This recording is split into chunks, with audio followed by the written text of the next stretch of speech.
Today is Tuesday is brought to you by MSI, the leading brand in high-end PC gaming. The music source. Make your live streaming look and sound professional. Get your Mackie and other pro audio products at the music source. XSplit, a live streaming broadcast application. And Smart Communications. Lead the smart life. Click the links below our video to avail of all our sponsors' products and services. Today is Tuesday, you know what that means. All right, good evening sa inyong lahat. Jing Garcia po for today is Tuesday. Ngayon po ay one day before sweldo. Yan po. Yay! So, September 14, 2021.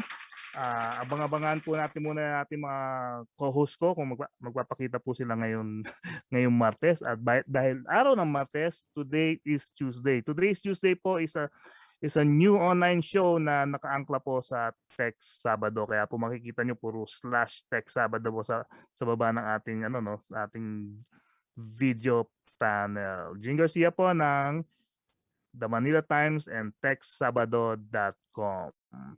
I-advance ko na rin po, imbitahin ko kayo sa Tech Sabado every Saturday po yan, 8 p.m. kasama si Atty. Melvin Calimag ng Newsbytes.ph. Maganda po yung pag-uusapan natin ngayon ng mga titos ngayong Martes ng gabi kung maulan man sa lugar nyo. Dito po medyo kumukulog-kulog sa lugar ko, kumikidlat-kidlat pero wala namang ulang bumubuhos. Pero maganda po ang usapan natin dahil ito po ay tungkol po sa eleksyon ng 2022. Yung mga gustong bumoto, may paraan po kayong malaman kung ano mga dapat yung gawin kasi we have only less than 2 weeks yata before the deadline ng registration. So kung hindi pa kayo naka-register as a voter for the upcoming 2022 elections, dapat po makinig kayo ngayong gabi dito sa ating programa dahil meron po tayong special guest to talk about this matter. Yan po. Maganda sa ating mga sa ating mga tagapakinig ng Tech Sabado saka today is Tuesday. I'm sure nandiyan kayo and maya-maya nang babasahin natin sila. Huwag po kayo magpo-post ng mga internet speed ninyo hindi po to yung araw ng internet speed. Pag Sabado po yun sa Tech Sabado. So, pero interactive pa rin tayo. So, pwede natin pag-usapan yung mga gusto nyong malaman. Tanong-tanong lang po kayo kung anong gusto nyong pag-usapan ngayong gabi bago natin pasok ang ating guest. Alright. So, ayan po. Antayin lang natin at papasok na po ang ating mga co-host pero for tonight, tingnan ko muna kung sino mga nandyan natin mga bisita ngayon dito sa Tech Sabado. Ito naman co-host ko, nagtatanong pa kung anong link. Yan po. Woo! Yes! Dapat laughing yun So naman, hindi palakpak. Anyway, yan na. Papasok na daw siya. Kasi po wala po si Tribs ngayon, baka maya-maya pa siya makaka-join in sa atin si Tito Tribs. Sasamahan tayo muna ni Tito Edwin ng Business Mirror. Okay, baka mga nakikinig ng today's Tuesday ako si Cabo ng Weteng. Of course, from the Kingdom of Saudi Arabia. Magandang tanghali mga Martes, hi Jing at Tribs. So, tingnan natin kung nandiyan si Tribs na maya-maya. Okay, Michael Lance, hello. Happy Tech Tuesday and Jing and Tribs. Lester Pastor Solomon, hello po Sir Jing and Team Tech Sabado. Good evening din, Lester. And of course, yung ating favorite fangirl, si Tin de los Reyes Feliciano. Good evening. Good evening sa iyo. Good evening. Ayan na shout out natin sila. Ayan. Palapakan natin mga nakikinig ng Today is Tuesday ngayong gabi. Ayan po.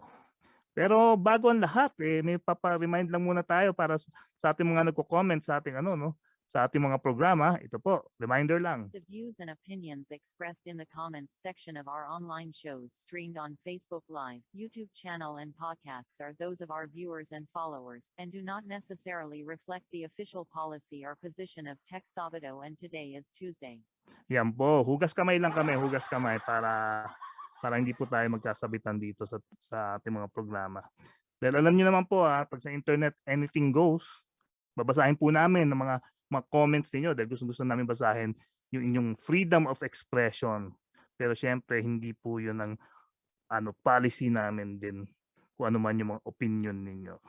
Pero still, share natin yung inyong mga opinion online. Okay, since na-mention ko naman na ang ating guest mamaya pag-uusapan yung tungkol sa voter registration, yung kaninang voter registration information campaign, ongoing na po yan. And of course, yung padating na 2022 elections, kung ano pang mga dapat paghandaan ng mga botante. Yan po, kung may mga tanong kayo tungkol dyan, i-post nyo lang po dito sa ating programa. Meron po tayong mga isang oras mahigit na pag-uusapan lang tungkol lang sa pagdating po sa voting registration, and of course kung ano pa pwede po mangyari sa darating na eleksyon. Ayan po, 8:07 sa buong Pilipinas, Philippine Standard Time. Ayun na po. Dito na pa. Good evening, Edwin Salyan ng Business Mirror. Oy, magandang gabi. Kasamang Jing Garcia. Tito Edwin, kumusta? Ayos lang. Medyo medyo nagsisenti ako dun sa dito sa mga nangyayari ngayon dahil itong mga tinatawag ng alert level nagpapaalala sa atin ng isang sentimental na bagay. Yung album ng mga alternative artists ng 90s na isa ka sa mga producer, yung alert level. Alert level 4, di ba? Hindi po nakakaalam, isa po si Jing Garcia sa nagpauso ng term niya ng alert level noong 1990s pa. Paliwanag mo nga, Jing. Oo nga. Meron po kaming dinabas na album nung 90s na isa ako sa, tama, sabi mo nga, producer. Isa ako sa mga nag-produce ng mga kanta rito, especially doon sa banda na Color Thread. Kunyari, nakalimutan pa. Color Thread. Produce ko po yung mga kanta nila doon. Ilan ba kanta nila doon? 3 yata kanta nila doon na produce ko. Tapos kasama natin si Stephen Lu ng Loud House, yung kanyang bandang Rizal Underground. Sabihin ko sana Runaway Boys.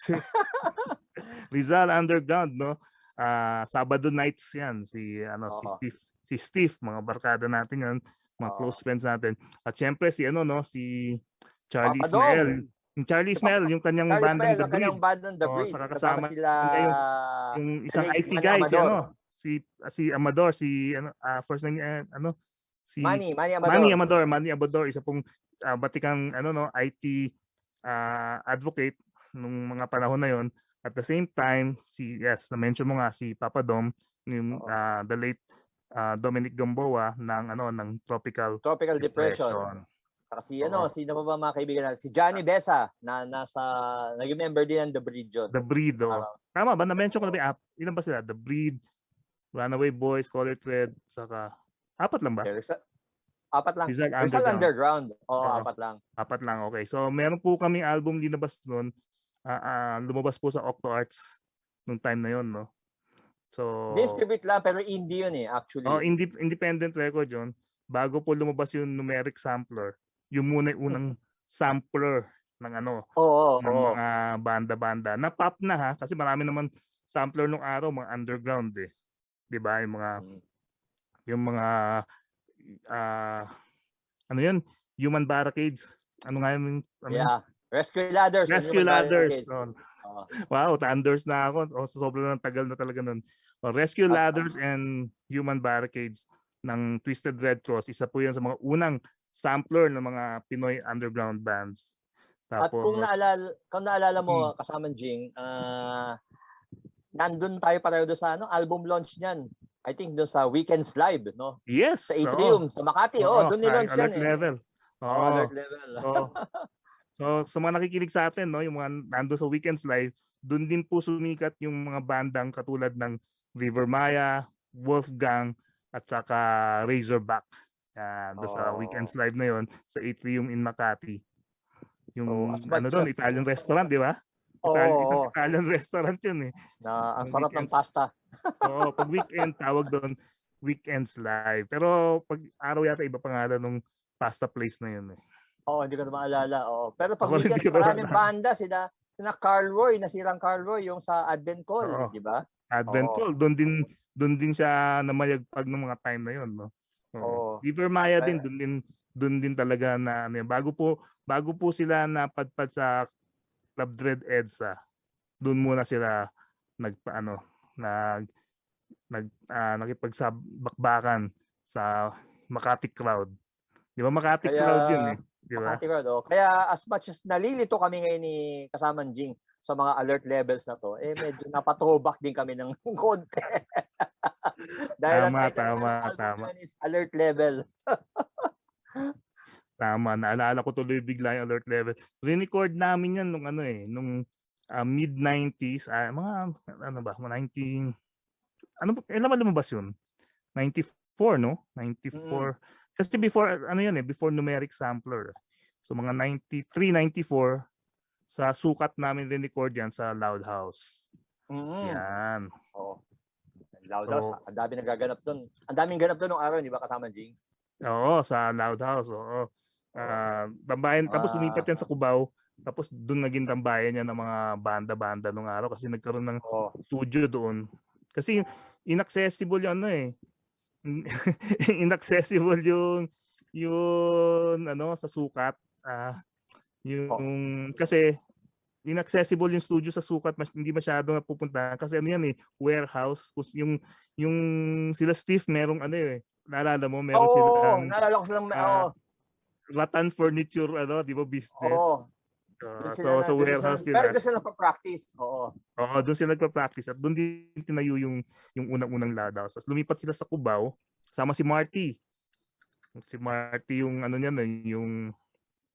yung sound engineer noon, si Marty.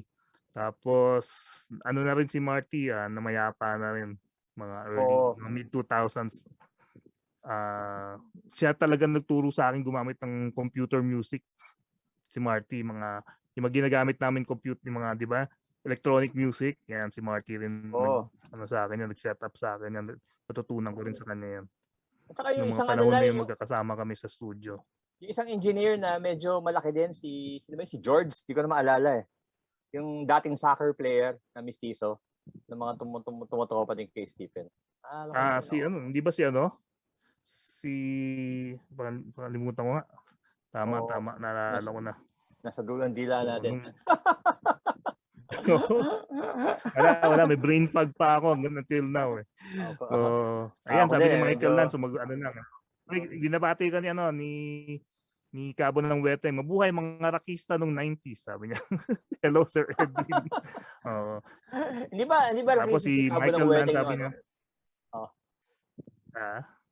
Hindi ba rakista? Batang 90s yan eh. Yun. Malamang batang 90s to. Nasa Saudi yan. Ngayon, tanong natin si Cabo kung batang 90s nga siya. Yung mga panahon ng mga alternative 90s. Sabi ni Michael Lance, Pacquiao versus Pacquiao.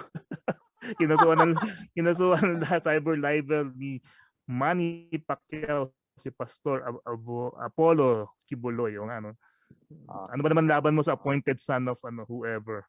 Okay. Joseph Matet, good evening. Today is Tuesday po. Okay, good evening Matet. Buti ka na. Alam mo to si Matet, si Joseph Matet, Edwin. Madalas din rinig to ng Tech Sabado at Today is Tuesday. Tsaka in between, yung may programa pa kami in between. Siya nag-alaga sa amin nung nagkaroon kami ng COVID. Ang problema, tinamaan din siya late, 2 weeks ago. Siya naman ang tinamaan ngayon. Pero vaccinated naman siya. Okay na siya, out of the woods na siya sa pagdating po sa COVID. Okay, good naman pala. Good thing. So, ayan po. So, alam mo Edwin, kwento ko lang kasi may mga gimmick din kami dito ni Tito Tribs. Nakalimutan ko sabihin sa'yo bago pumasok. Meron kaming gimmick every week sa Today's Tuesday na i-share namin yung favorite website para malaman ng mga tao kung ano yung mga website na dapat nila puntahan na hindi na hindi nagbibigay ng disinformation or misinformation sa mga tao. Kumbaga hindi siya fake news. So, kung meron kang sinusundan ng website, isa sa mga paborito mo, share mo naman like for example, kahit anong topic under the sun, kunyari music or technology, magsabi ka lang ng isang website tapos i-explain mo kung bakit 'yun ang favorite mo. Well, number 1 na dyan, of course, yung businessmirror.com.ph. Ay, walang ganunan. Kasi ako nagtatrabaho dyan.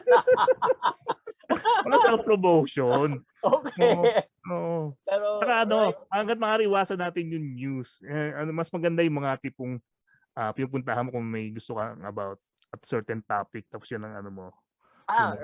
Meron ako right now na pinupuntahan na naging naging app din siya eh. Kasi mahilig ako ngayon sa mag-stream ng mga movies tsaka television shows. Ito yung kung tawagin justwatch.com. Hindi siya ngayon ko lang narinig yan Hindi siya streaming service, pero Mm. lahat ng, kung meron kang particular na hinahanap na movie, pwede mong ma-search dito at ituturo na sa'yo kung nasa Netflix, kung nasa HBO, Hindi naman kung nasa pirated yan, Disney. Hindi. Guide yan, legal yan. Guide. Oo, Okay. guide siya, hindi siya wala kang mada-download na diyan, na ang tawag to, na content. Ituturo lang niya sa'yo kung saan mo Kung nasan yung makikita content na legally. yun. Oo, Legally. kung nasa Okay. Apple, oo. Ang galing. Ngayon, Ano ulit? URL? justwatch.com. Manood ka lang, just watch. Oo. Ngayon, sa settings niya, Hmm. gustong-gusto ko to kasi settings niya, doon sa mga gumagamit ng VPN na hindi naman illegal sa Pilipinas at sa maraming parts of the world, meron siyang, pwede kang mamili ng country. Pwede mong piliin Philippines, makikita mo kung palabas sa Philippines. Kung hindi, pwede mong tignan sa US, sa UK, sa Australia, sa Canada, o sa Singapore, kung saan mga English-speaking nations na pwede mong mapanood. Oo. Hindi lang to limited sa sa mga Hollywood films. Minsan may mga lumalabas dito mga foreign language films. At saka once in a while mga Filipino films. Oo. Kasi nga guide siya eh. So halos lahat ng ina-aggregate niya tapos dito na parang portal na siya. So gustong-gusto ko tong site na to. Pag mayroon akong halimbawa Pero may ba yan? May mga ratings din ba? Kunyari na-identify sa movie tapos may rating kung maganda o pangit, may mga ganun din ba yan o wala lang? Wala, ang meron lang sila is synopsis para alam mo yung istorya. Okay. Yan. Oo. Parang sa mga trailer ng Netflix, di ba nakalagay yung synopsis sa Synopsis, tsaka andun yung cast para alam mo kung sino bida. Ayun. Pati yung halimbawa medyo relatively bago pero hindi pa available sa streaming sites. Pero kung pwede mo na siyang i-rent, halimbawa sa Apple TV o sa Google o sa Google Play Store, nakalagay din diyan, makikita mo rin. So dahil siya, naging indispensable guide siya. Pag may naiisip akong kung hindi napapanood to check ko nga dito sa sa site na to. Ayan. So dito ako pumupunta. Yun, ang ganda na na-share mo kasi ako rin ang nagiging problema ko paghanap ng pelikula. Siyempre parating familiar tayo pag ako nga guilty ako na mas familiar pa ako sa English movies, mga Hollywood movies kaysa sa mga Tagalog films. Kaya minsan nakaka-guilty rin, hindi mo alam yung mga local na pelikula. Pero mas hindi ko alam yung mga non-English speaking films na magaganda pala. Especially mga European, di ba? At saka mga Asian films. Maraming ganun. Tapos ang hirap hanapin. Minsan ang hirap hanapin kung nasaan sila. So, diyan pwede mo silang hanapin. Ganun ba? Kunyari, isang French film na matagal na luma na, pwede mong hanapin din diyan, ganun. Pwede mong hanapin, oo. Ngayon, kung hindi siya available, it is not currently streaming at any streaming service. Yun ang ilalagay niya. Pero kung meron, ituturo ka niya doon sa site. At least, sa streaming service. Yes. Magkakaroon ka ng opportunity to watch the movies. Ganda. Tapos pwede mo din siya, meron siyang bookmark picture, yung watch list. Para hindi mo makalimutan in the future. Pwede kang gawa ng sarili mong watch list. Of course, kailangan mo mag-register and libre naman yun. Wala ka namang babayaran dito sa service na to. Kasi nga, wala naman silang ino-offer na content, kundi parang basically guide lang sila. Parang TV guide nung araw TV guide nung araw, yan. Kasama mo, TV Times kung sa para alam mo na kung channel sa para labas yung yung pelikula na yun. Kaya nung na-discover ko to, early this year ko lang na-discover to. Dito na ako lagi tumitingin pag may pag meron akong gustong hanapin. Nice. Justmovies.com. Hindi, Just Watch. Just Watch, sorry. Just Watch movies. Just Watch.com. Okay. Sige, share natin sa ating manood ka lang. Okay. Napapa-shoutout yung si Elaine Legaspi from Josa Matet. Ayoko mag-go on screen with a mask and shield. Dito si Tribs kasi nasa pumunta sa hospital so naka-mask and shield. Sana nakikinig siya sa atin. Nakikinig siya sa atin. Teka lang i-share ko lang sa ating sa ating comment section yun. Just Watch Newsbytes.com. Recommended, recommended website ni Oo. Tito Edwin. Ayan. Ayan po. Pag ano lang, yan. So on my part naman, ako naman, ang sinishare ko, yung recommended ko naman, YouTube channel. Yan. Okay. Oh. So ako naman, kasi usually, for education yung yung mga sinishare ko. For this one naman, ang gusto kong i-share na isang legit na information na matutuwa kayo dahil siguro legit nga naman, pero it's more of history to. So ito po yung ang channel po na to ay yung tinatawag na Fire of Learning. Ayan. Okay. So yan yung yan yung kanyang website. I-share ko rin po yung channel niya sa ating sa ating comment section para pag gusto niyo pong malaman. Yan po yung yan sinare ko na. So yung Fire of Learning naman po, puro tungkol sa mga histories naman ng mundo. Iba-iba, mga history of the United. Yung mga documentary, siya mismo gumagawa ng history of Ireland, history of United States, history of England. Ang maganda kasi dito, hindi mo na kailangan basahin pa sa encyclopedia eh. Makikinig ka na lang. Yun ang maganda eh. Kasi siyempre may mga visuals. Sobrang simple lang mga visuals niya, mga animation. Sobrang simple lang. Pero yung information na binibigay niya, very entertaining. Kumbaga. So napakarami na niyang videos, mahigit may 500,000 ng kanyang followers. Actually, hindi ko kilala kung sino itong si Fire of Learning, pero 500,000 na yung kanyang followers at 100 plus na yung kanyang mga videos about history. Ito yung mga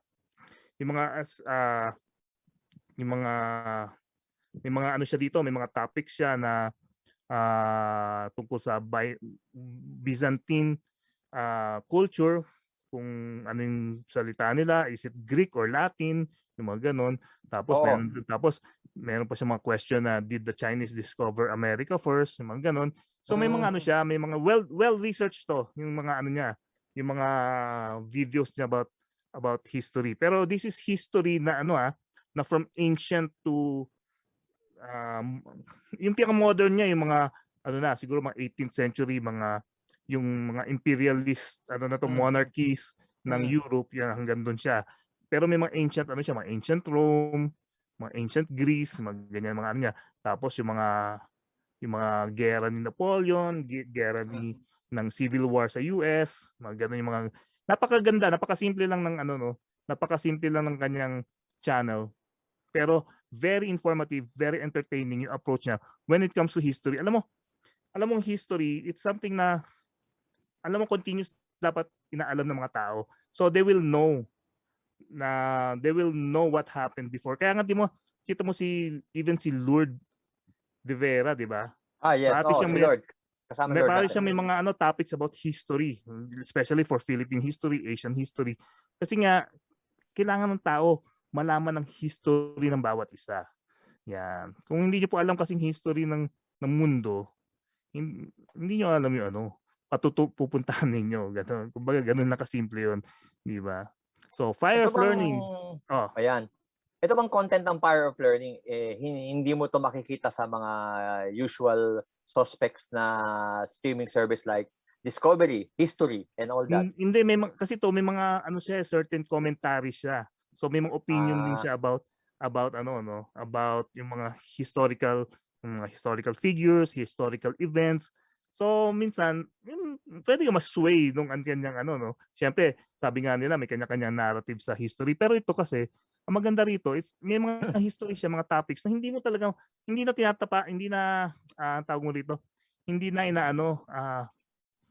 na masyadong pinag-uusapan sa ibang mga channels o hindi mo mababasa sa libro. Kasi siya parang pinagsasama-sama niya iba-ibang research niya. Pinag-halo-halo niya yung mga research niya. Tapos doon niya tinatahi-tahi niya yun. Yung mga ganon. Grabe, may mga history siya about the Mongols. Doon ko lang doon ko nga lang nalaman yung talagang kung ano ginawa ng Mongols. Kaya nga, di ba yung term na herd of Mongols, di ba? Talagang kaya para takot na takot ang Europeans sa mga Mongols kasi talagang nung araw kasi wala may internet, 'di ba? Walang telecommunication. So, kumbaga, yung balita, ang tagal bago dumating sa kanila, 'di ba? So, pag nababaltaan nila kung anong ginagawa ng mga Mongols pag lumuluso sila to the west, kinakabahan na yung mga western nation kasi nga yan na yung mga Mongols galing from East Asia. So ang ganda talaga ng ang ganda ng approach niya when it comes to storytelling about history of different culture, races, and times. Yan po. Fire of Ito Learning na. po sa YouTube. Ito, titignan ko na. Mukhang Mm. very interesting tong site na to. Oo. Mm. I will nag-subscribe na ako.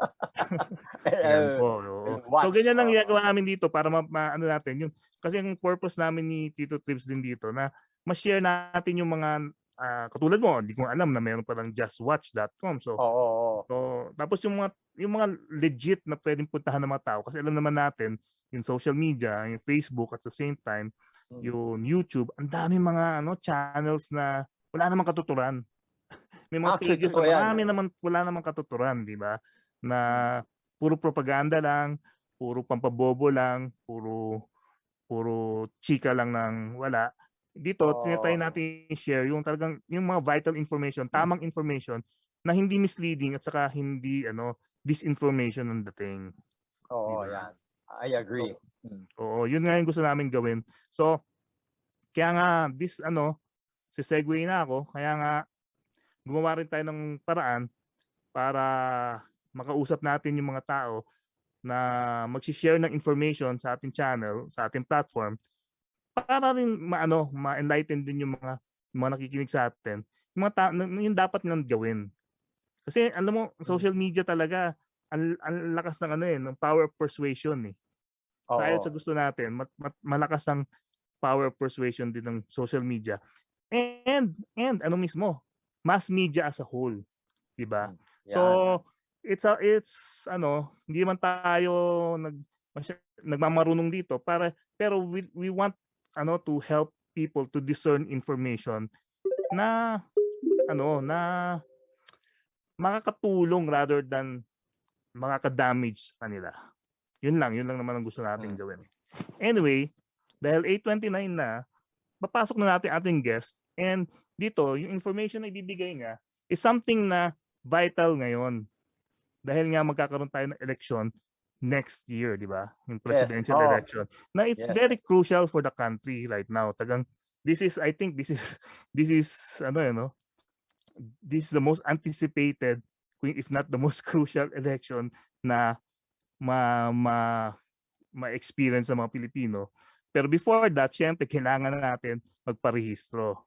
And itong makakausap natin, tutulong sa mga tao, mga nakikinig sa atin, yung mga hindi pa nakapagparehistro, hindi alam yung process, hindi alam ang gagawin bago mag-eleksyon, at hindi rin rin gagawin nila sa paghahanda before the election, before May 2022. So, we'll talk to our guest to explain everything to us and to our viewers kung ano ba dapat talagang mangyari. Okay. Especially right now, na mukhang record-breaking ang numbers na nagpaparehistro. Pero despite the numbers, marami pa rin daw hindi nagpaparehistro. So, tingnan natin kung ano masasabi ni Miss teka lang. Wala yung aking si Miss Rondario ng Vote Pilipinas. Siya po ang kanyang founder. Miss Rondario. Hi, good evening. Hi. Good evening. Hello, good evening. So, si Miss Rondario is the founder of Vote Pilipinas, isa pong voter registration information campaign na kapartner ang COMELEC and of course, Smart Communications. Magandang gabi sa iyo, Miss. Hi, good evening. Hello. Hello, good evening. Kamusta kayo? Okay naman, busy. Ito na talaga, busy na talaga siguro dahil palapit na nga yung deadline ng voter registration, no? But before anything else, could you kindly explain to us what Vote Pilipinas is all about? So Vote Pilipinas, in essence, is really just It's an information campaign, and we are very fortunate to be the official partner of COMELEC for their efforts, no, for the upcoming elections. We're the only ones who have been given the privilege to carry their logo. Kaya allowed ko maglagay ng logo na yan dyan. And Okay. our work with them is really to help amplify the information that they have to mobilize Filipinos to register and to vote, of course. So yun, it's an information campaign both for the registration and for the voting for the elections next year. So you started this campaign since when? Last year, actually, you know, this really started just as a passion project. It was so after the midterm elections in 2019, I found out that my staff and some of my closest friends and family weren't registered voters. So medyo na-stress ako ng konti. So sabi ko, what do I do to, you know, di can't naman force them. But baka pag nagka-program, they can support. Wala na silang choice. So it was really just something that we decided to just put together. It was just myself and a designer at first, and we were introduced to Director James Jimenez of COMELEC, and that's where it started. And when we partnered with COMELEC last year, I think second quarter of the last year, that was when we really fully pursued it. And we're a non-profit, non-partisan campaign. So our goal is just to be a central body of to help, amplify the information. Anong ginagawa nyo to amplify the information? How do you do it? More on where? Social media, or newspapers? So paano to ginagawa? Our main tool is our website. So if you go to votepilipinas.com, we have a one-stop shop website there where we try to make it as updated as we can to give people the information they need to register.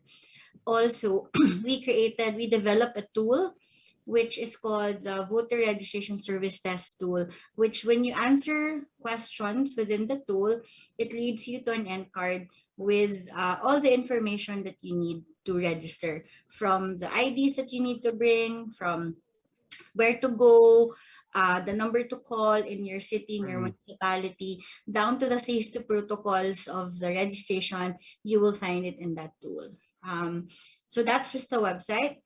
And then also, of course, we're very active on social media. So we are on Facebook, on Twitter, on Instagram. We're also in Kumu and TikTok. So we really do content, dissemination. Also, we do partnerships. We have rolled out the voter registration mobilization plan, where we partner with everybody who will want to join us in our crusade of making sure that their circles of influence are registered voters. Like SMART, for example. One of the first things that we did when we activated the partnership with them was to do a town hall for the employees, to really give their employees, a first-hand information on how to register. So we do this with all of our partners. So we seek out those who haven't registered. We don't just, sure, we can post about, we can share on social media, but what we do is we really seek out people who probably aren't registered yet. So we have so many campaigns. We just released a challenge where mamimigay na kami ng prizes. Wala na lang excuse. No excuses na. Desperate measures na to. So mamimigay kami ng prizes. We launched the Magparehistro Ka Challenge last week, and so we're going to be giving prizes. Smart is also a partner for that, so we're going to be giving iPads. Wow, talaga.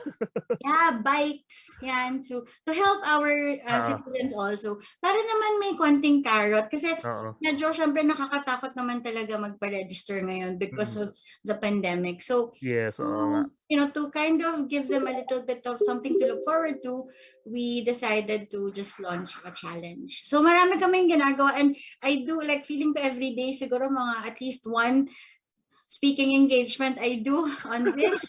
Sama na to.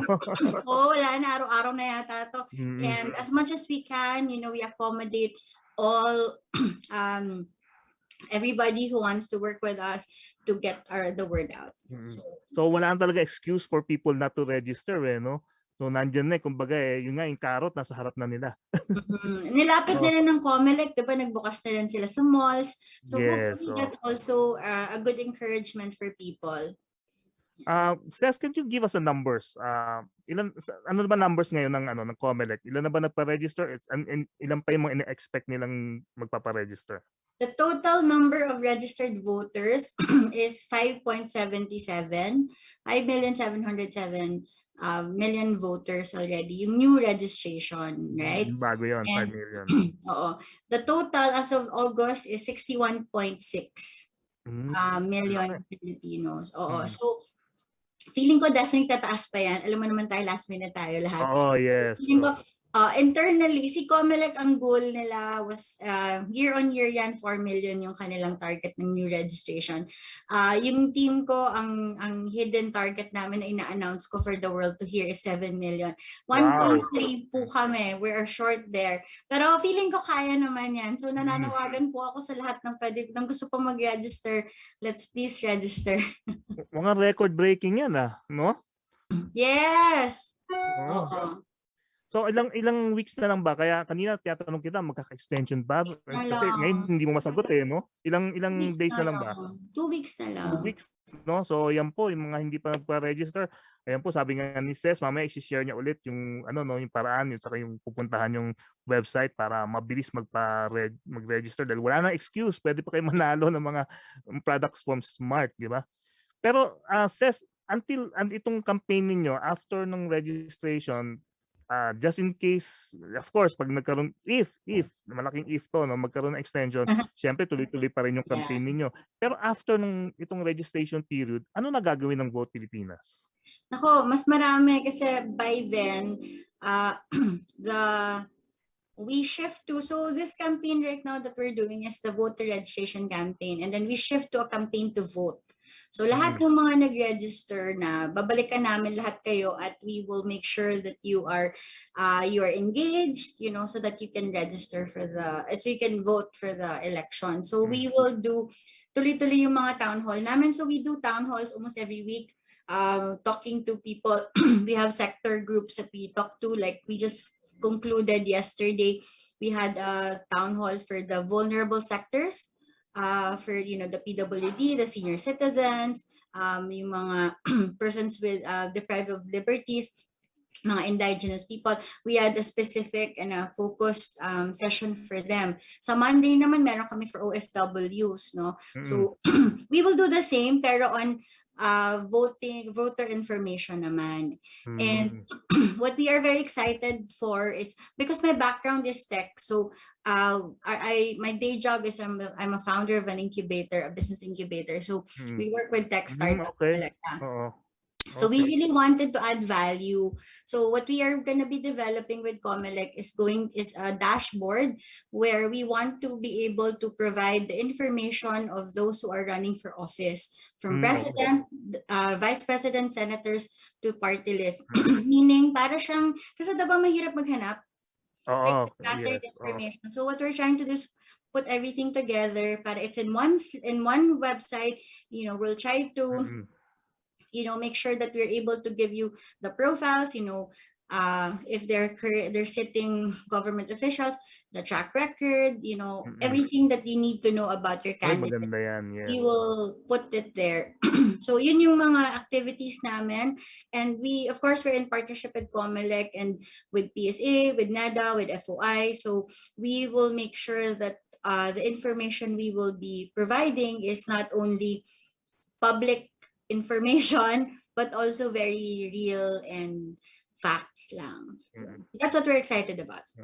You mentioned OFW, ito si Cabo ng Weteng from Kingdom of Saudi Arabia. Sabi niya, uwi ako ng Pilipinas sa Mayo para bumoto at maging bahagi ng pagbabago. Pero OFW siya, dapat pwede na siya magbumoto there, di ba? Yeah, oo. Naka-register na sana siya. Sa po, pwede po kayo mag-register dyan. Ang alam ko po, if I'm not mistaken, ang elections dyan is mas maaga ang nasa abroad, diba? So baka you might want to stay there po kasi pag umuwi kayo dito, kailangan dito po kayo registered. Oo nga, no. Dapat nakapag-register na kagad siya dito. Ako, pag yung mga Anyway. uuwi po nating mga OFW, Oo. ang deadline po nila ng transfer to local, tapos na po August 31 po. So may suggestion po to those who are right now in outside of the country. If you're able to stay there until the elections, mag-register po kayo kasi hanggang September 30 ang OFW registration. Anyway, basahin ko na si Nick Nawalda. Good PM po, Tito Jing and Tito Edwin watching FB Live, watching from Cebu City. Si Michael Lance naman, sabi niya, other than social media, are there initiatives from COMELEC to intensify their efforts to encourage everyone, especially the OFWs, sa bagay nasagot mo na to, and youth to register? Ano ko lang na si Miss Ces, hindi po siya taga-COMELEC. Meron po silang non-profit organization na tumutulong po sa information campaign po ng eleksyon. So naka-partner po sila sa COMELEC. Pero may gusto ka pang idagdag doon sa gustong ano ni Marami, in fairness naman to COMELEC. They're doing a lot. They're doing everything they can. But we also have to remember that we are in the middle of a pandemic. So syempre they're also trying to make sure that we are aligned with the protocols of the IETF, ganyan. So kung anong ginagawa ng COMELEC, nagbukas na ng satellite registration center sa malls. I think malaking bagay yon. Napakalaking bagay nun. Hinabaan po ang registration schedule. Dati hanggang 5 p.m. Ngayon po pag weekdays, hanggang 7. And alam ko po sa malls hanggang 7 po yan. Pati Sabado po may registration. So malaking bagay po yan para sa ating mga kababayan. So I think that's a really big step from the COMELEC. And of course, syempre gusto sabihin natin parang bakit ngayon lang? Kasi nga po nasa pandemya po tayo. Syempre the last thing po that ang gusto nila wag magkaroon ng super spreader event, 'di ba? So yun lang naman po. Pero ang dami na nilang ginawa. Sakto yun na nasagot nga yung tanong din ni Victor Makadagdag. Tinatanong nga niya kung sa mall ba yung satellite registration sites, and of course kung pwede mag-register ng Sabado. Sabi ni Michael Lance, why not encourage those lining up in the vaccination sites to register daw? Naisip na po yan, ni-request na po yan sa IETF. Hindi lang po kasi isang party to. Alalahanin po natin na per LGU po kasi yan, diba? Kung saan yung vaccination. Ang vaccination po ng Taguig, for example, nasa malls. So, in-adjust na po yan, pinag-isipan, pinag-aralan na rin po yan. Pero sana maintindihan din po ng lahat ng tao na up until I think last month lang, parang last week lang po yata, inallow ang nag-declare na pwede na mag-register ang MEC sa MECQ. Yun din po yun. Registration was not allowed during MECQ and ECQ. Majority po of the... So, syempre po, diba, hindi naman po pwedeng piling-pili lang. So, again, marami pong trinay, marami din pong ginawa ng paraan. So, yun. So, the answer is sure. I think right now, hindi din po kasi siya straightforward na doon sa ang mga centers din po kasi na vaccination, 'di ba? Kalat-kalat din po 'yan. So hindi naman po siya. Yes, si Edwin yata, si Tito Edwin may gusto mong tanungin. Teka, ayan, Jing. Hindi mo na itatanong, I live in a Better Living Paranaque, and then may registration ngayon, ongoing ngayon sa amin sa SM Bikutan, which is small base. Pero hanggang hanggang September 16 lang siya. So, well, I haven't registered for a while. So, tomorrow I will try. Pero yun nga, dahil na-mention na yung pandemic, medyo concerned ako kung mahaba ang pila. Kasi nag-post ng isang araw yung isang kaibigan natin, si Jamie Wilson, sa Makati. Inaabot siya na maghapon, pero nagtyaga siya mag-register. So, speaking of which, dahil na-mention mo na rin lang session pandemic and pandemia and all that, was there ever a time na napag-usapan o nagkaroon ng clamor with the COMELEC for just strictly online registration lang. Hindi na sila lalabas sa bahay ang mga tao. Number one po, we have two prong po yung answer. Actually po, sir, meron na pong option ngayon na online, pero for reactivation lang po. You will, opo, and you will, we can share po the process for that, no? Pero what happens is ang kailangan po kasi dito, ang ina-avoid po natin is, kasi pag nag-register po, kailangan po ng biometrics, di ba po? So, kailangan in person. It is by law, actually, that people have to be present physically in the registration centers to register because of the biometrics. Yung scanning, finger, saka yung picture. Now, that is for the ones who are fresh, yung mga mag-register pa lang. Yung mga tao naman po mag-reactivate pa lang, or magre-reactivate ng kanilang registration kung hindi naman po lilipat ng LGU. Like ako po, lumipat po ako from Mandaluyong to Taguig. So I had to still go to the center. Kasi nga po, kailangan ilipat yung file from one LGU to another. Meron na po, may ni-roll out na po si COMELEC na advisory for those who are reactivation lang po ng registration, pwede na po kayo mag-email. I think, if I'm not mistaken, the process is you just have to email the election office, sir, and then you will be sent a schedule for an online. Kasi kailangan pa rin po i-verify na kayo po yun, di ba po? Naman po ina-avoid natin. Pero meron na po, sir. If you go to... Sino ang qualified mag-reactivate? Mga ilang elections ang na-miss niya para... So, pag nakamiss po kayo ng 2 election cycle, including po yan ng 2018 tsaka 2019 po. In 2018 po yung barangay elections po natin. Counted po yun. Tapos 2019 senatorial. If you missed both of that, you would have been reactivated already. Pero kung 2016, the last presidential election, pag yun, activated na kayo. Activated na kayo. I see. Kasi yun nga, Ces, I'm sure this is also a concern for you. Pag mahaba kasi ang pila, maraming tao, ang tendency nila, hindi na ako paparegister, ang dami pala, ang tagal-tagal ng proseso, di ba? Oo nga. Unless talagang like yung kaibigan natin si Jing Wilson, nagtiyaga siya talaga because he really wanted to be registered. Pero not everyone may think like him. Yeah. Opo, I think ako alam niyo po, minsan ginagawa naman po natin yan sa ibang bagay, 'di ba? Kung para naman po sana sa ginagawa natin, naghihintay din tayo, 'di ba? Pumipila din tayo. Concert. Ako po, pumila ako dati para Coldplay. 'Di ba? Parang pumipila tayo sa MRT. Lahat po ginagawa naman, di naman po bago sa atin yan eh. So siguro po the question is it how serious are you in participating, diba? Yun lang naman. At saka I think hindi naman sa pag-ano sa politika, pero because sabi ko nga napaka-critical nitong election na to. I think yung mga voters talagang they want to join this time. Diba? They want to show their vote. They have to be counted.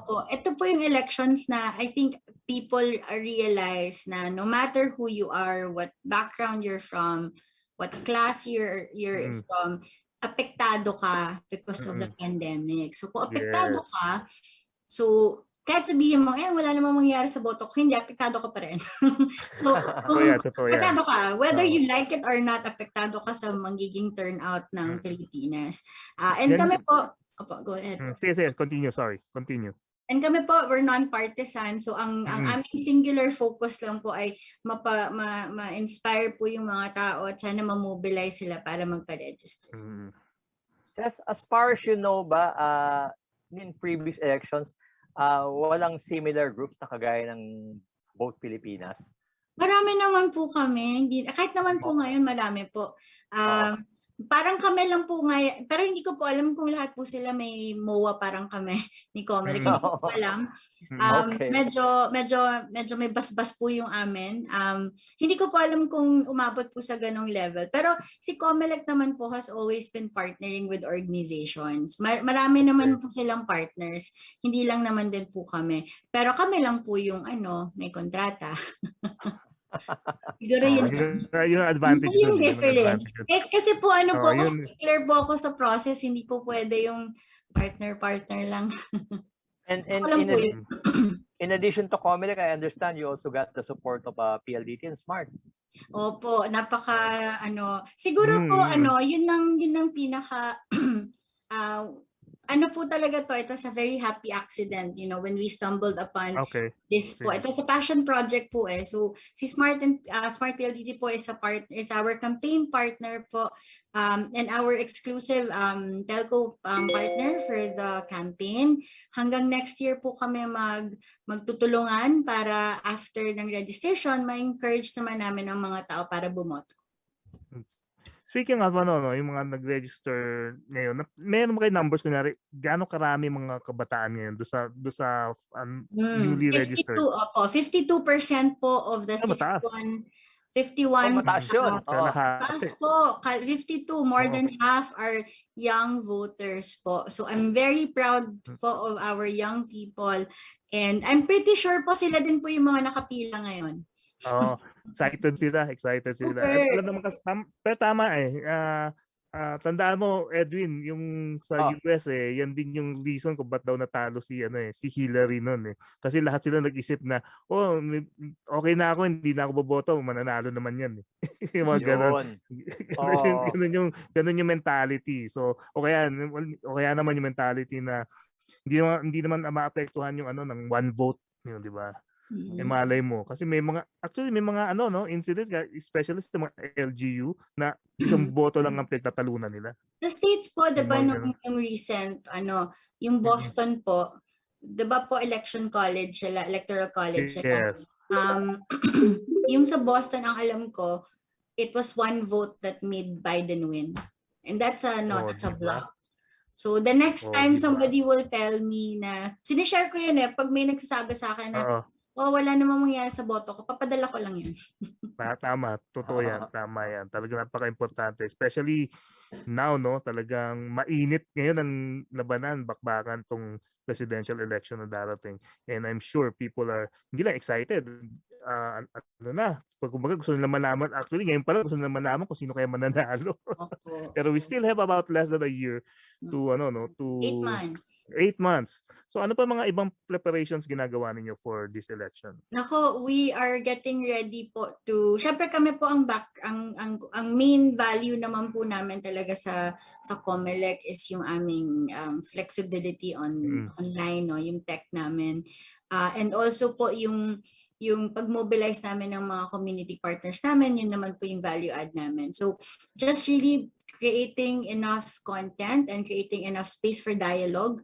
Importante po yan. So yung magiging webinars po namin starting October will be very issue-based. Parang ano ang kailangang, parang the LGBT vote, ganyan.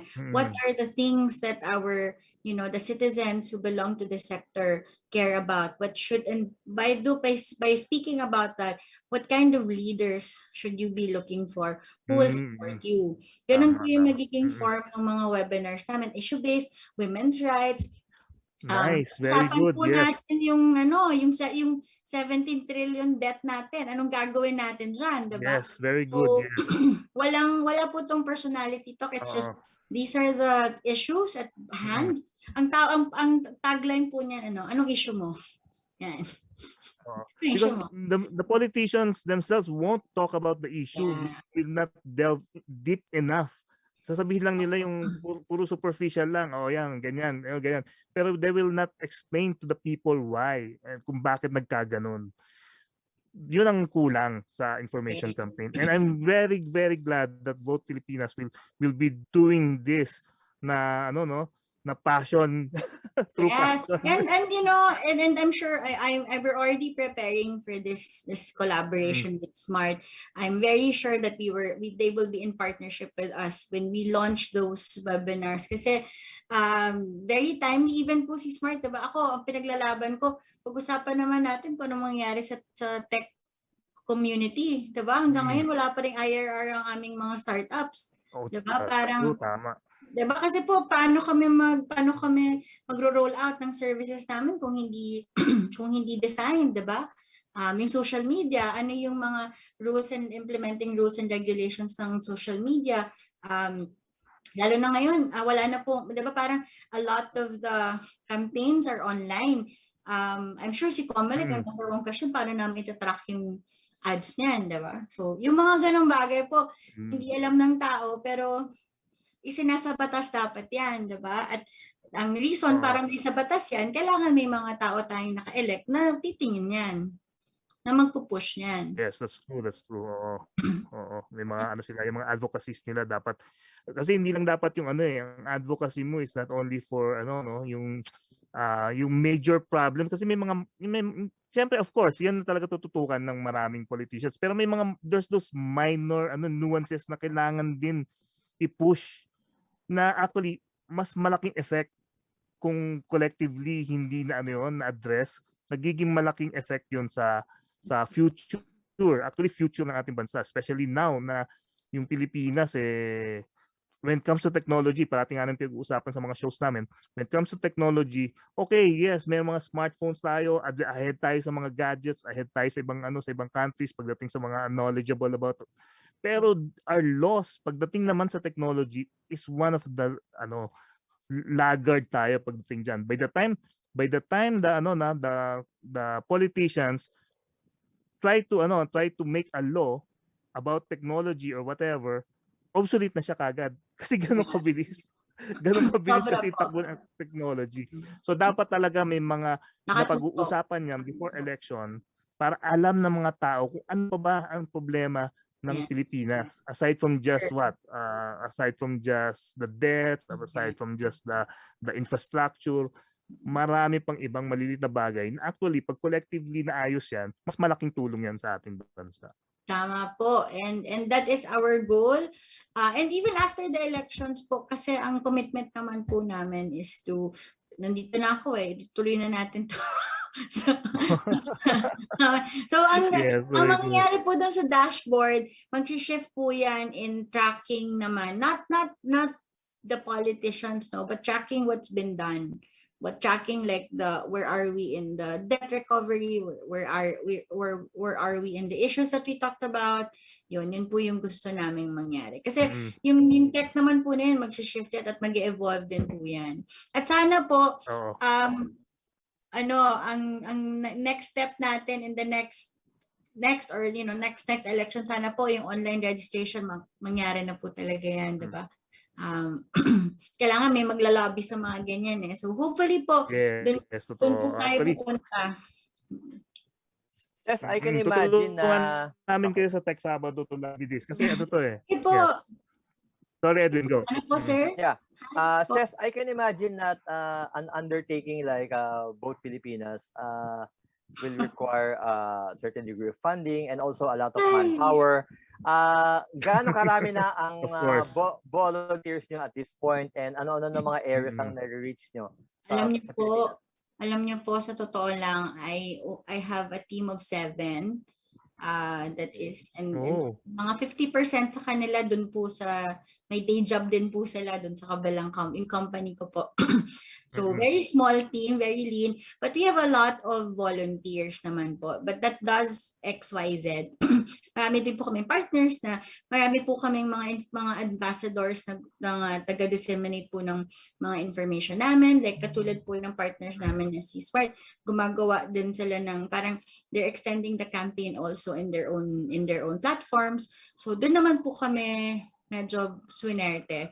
Pero yun, tapos marami pong volunteers, funding po, we're continuously raising funds po kasi as you said, actually po, this year lang kami nag-start mag-raise ng funds. Last year, this was all para sa bayan. Galing po yan sa aking, buti na lang marami akong passionate ng mga tao sa team na willing tumulong. Pero this year, when we decided to embark on the tool, medyo mahal po kasi ang tech, diba? Of course, yes. Mahal po yung development ng tech. So, nag-raise na po kami ng funds. Marami pong tumulong. Pero, yun po, we're looking for funders. So, if you know anybody who is willing to support initiatives like this, lahat naman po pumupunta po sa campaign. And, yun po. Okay. Pero yes, it does take a lot. Okay, sa mga gustong tumulong, saan sila pwedeng pumunta o mag-inquire sa website? Andun yung mga account details nyo, and also doon sa mga gusto mag-volunteer pa. So to volunteer po or to partner, just email us at admin@votepilipinas.com. You can also just go to Facebook, mag-message lang po kayo doon. Ako din po yung sumasagot doon. So, kami-kami lang din po yan. Tapos nag-email lang po kayo, admin@votepilipinas.com. If you go to the website, meron din po yung link so that you can click if you wanna volunteer, you wanna partner with us. Yun. Pero sumasagot po kami on all social media, Instagram, Facebook, Twitter. Sumasagot naman po kami. Ito may tanong si Ira James na sinang-ayon din ni Michael Lan, sabi, was there any consideration on using blockchain technology for election systems for registration and voting? At least alam mo to kasi tech ka rin naman, Ces.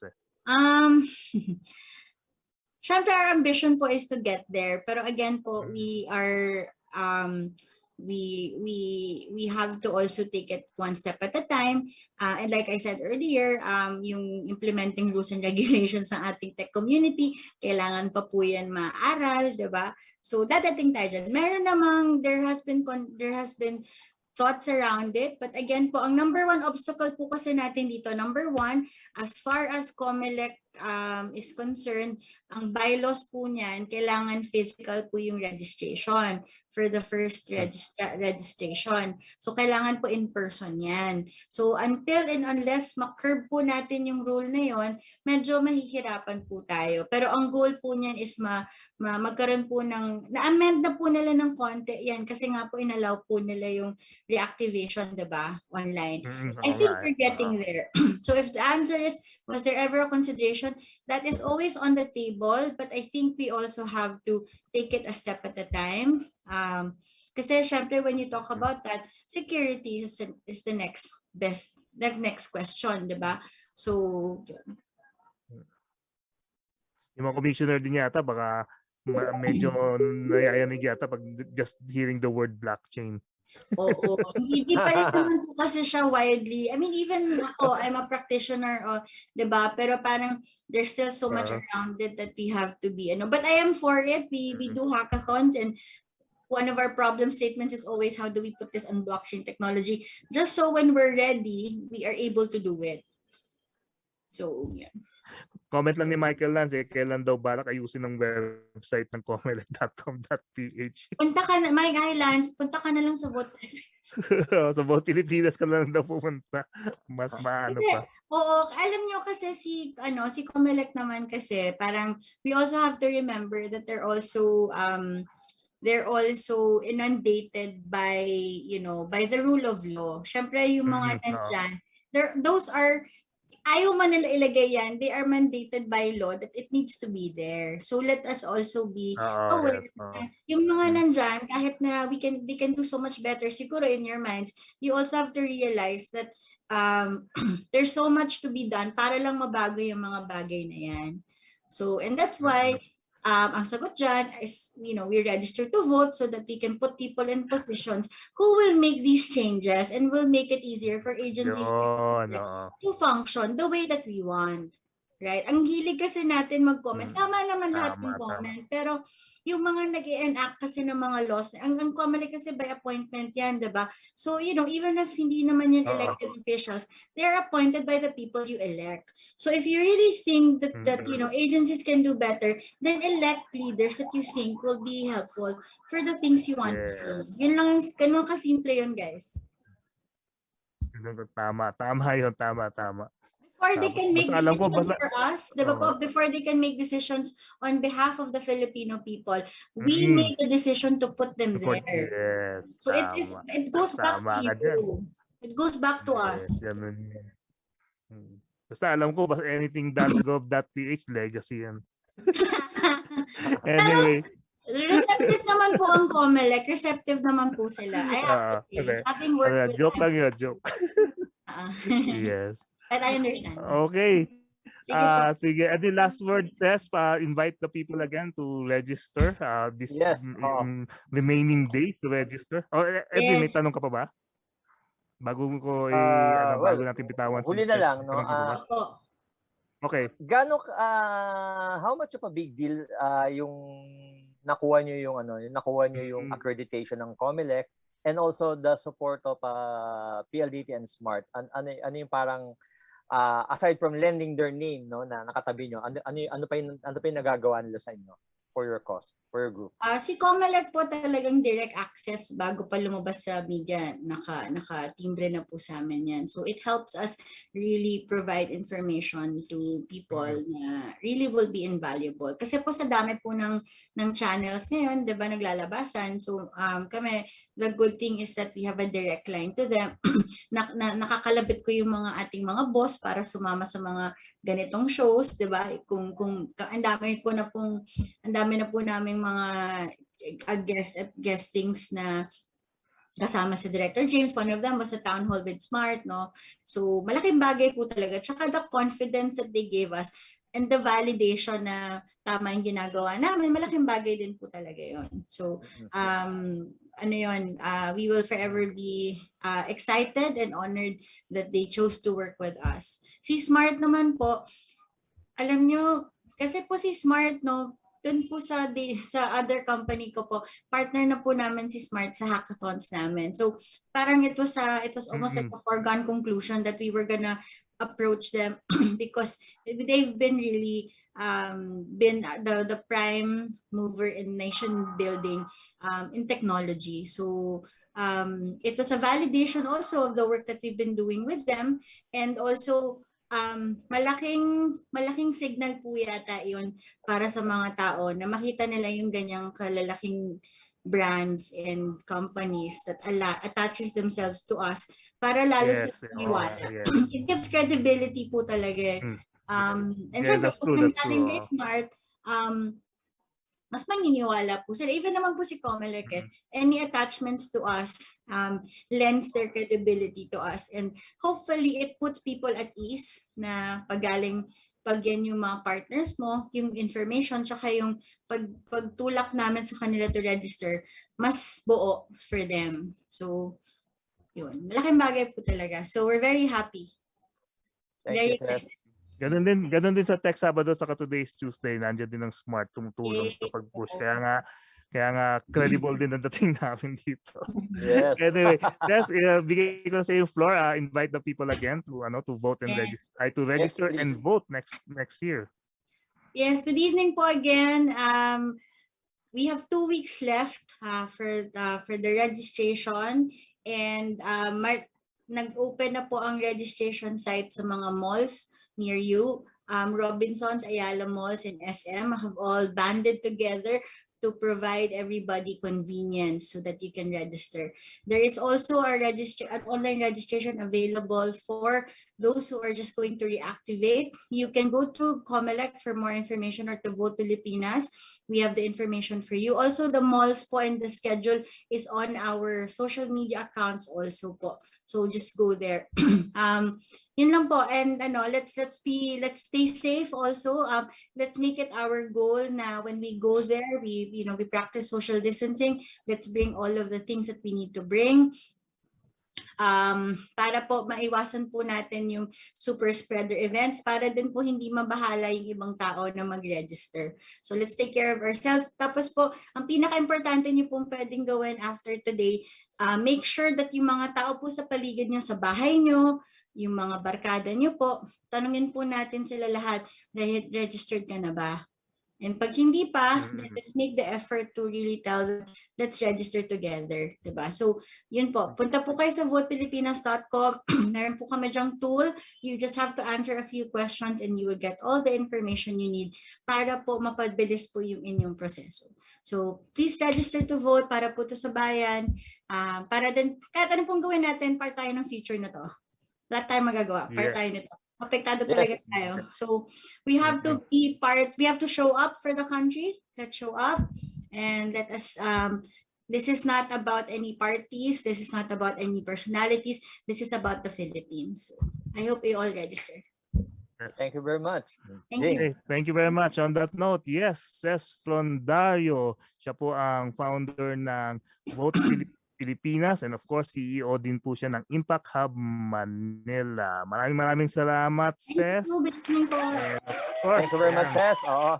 Yes, ayan. Talagang kailangan palakpakan natin yung mga ganyang yung mga ganyang tao na voluntarily, non-profit ang kanilang ginagawa just for the country. Ayan, maraming salamat ulit, Ces. And of course, yung COMELEC for partnering with you. Maraming din salamat din sa PLDT Smart for also doing that. Okay. Ano masasabi mo, Edwin? Ganda nung nila, project nila, no? Actually, maganda yung project na talagang worthy of getting support. Yes, oo nga. Ayan po. Okay, it's 9:12 sa buong Pilipinas, Philippine Standard Time. At siguro tapusin na rin natin ating programa. And next week naman siguro ulit, hindi po naka-join in si si Tito Tribs kasi nga po meron siyang medical emergency right now. And sige, Edwin, paalam na. I'll be happy to join again next week kung hindi available si kasama Tribs. Kahit naman available ka, pwede ka pa rin naman rejoin sa programa natin. Okay, I had a great time. I was very enlightened with Vote Pilipinas, and we'll see you again next week. Di ba, Jing? Yes. Yan po si Tito Edwin ng Business Mirror. Yes, basahin niyo po yung kanyang ang kanyang mga articles and of course entertainment section pagdating po sa music. Music section every Sunday, Sounds Trip. Yeah, Sounds Trip. Yan po. Okay, thank you. Tito Edwin, and of course, Jing Garcia po ng TechSabado.com and the Manila Times. Nagpapaalam na rin din po. Ito po ang aming programang Tech Sabado. Ay, Tech Sabado tuloy. Today is Tuesday. Today is Tuesday. Andiyan sa likod mo. Confused ako sa dalawang yan. Anyway, Tech Sabado po sa Saturday kasama si Atty. Melvin Calimag ng Newsbytes.ph.